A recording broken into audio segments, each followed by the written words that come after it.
ये कार किसकी? ये सोच रहे होंगे आप कि 9 नंबर के आंकड़े जो कभी मनसे अध्यक्ष राज ठाकरे को काफ़ी पसंद थे, अब ये कार किसकी है? मनसे अध्यक्ष राज ठाकरे की या फिर उनके साथ कभी रहने वाले नेता हाजी अरफात शेख की?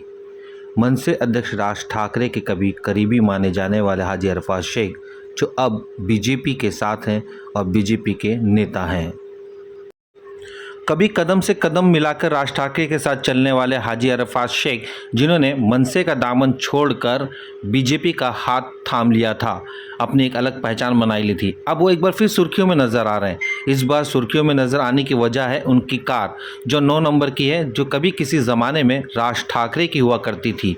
ये कार जब विधानसभा के परिसर में गई तो लोग देखते देखते हैरान हो गए। उन्हें एक बार ऐसा महसूस हुआ क्या राज ठाकरे विधान भवन पहुँचे हैं। लेकिन जब कार से हाजी अरफात शेख निकले उसके बाद लोगों में चर्चा का विषय एक बार फिर से शुरू हो गया। क्या एक बार फिर हाजी अरफात शेख राज ठाकरे के साथ जाने वाले हैं? क्या उनकी कार हाजी अरफात शेख को कैसे मिली? क्या हाजी अरफात शेख क्या आज भी उनके साथ हैं?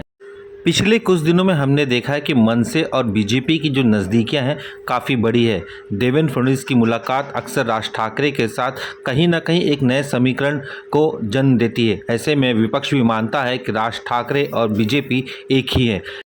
मनसे अध्यक्ष राज ठाकरे के साथ कभी रहने वाले हाजी अरफात शेख जो अब बीजेपी में शामिल हैं, बीजेपी ने उन्हें माइनॉरिटी चेयरमैन बनाया था, साथ ही अब पार्टी के वो एक मुख्य नेता के तौर पर जाने जाते हैं। वाहतुक संगठन की जिम्मेदारी उन्हें दी गई है। ज़्यादा से ज़्यादा मेंबर और संगठन को मजबूत करने की जो रणनीति है उसमें एक अहम भूमिका हाजी अरफात शेख निभाते हैं। साथ ही मुस्लिम नेता होने की वजह से खाटिक समाज में उनकी एक बड़ी पकड़ है और बीजेपी में मुस्लिम समाज को जोड़ने का काम भी हाजी अरफात शेख को ही दिया गया है।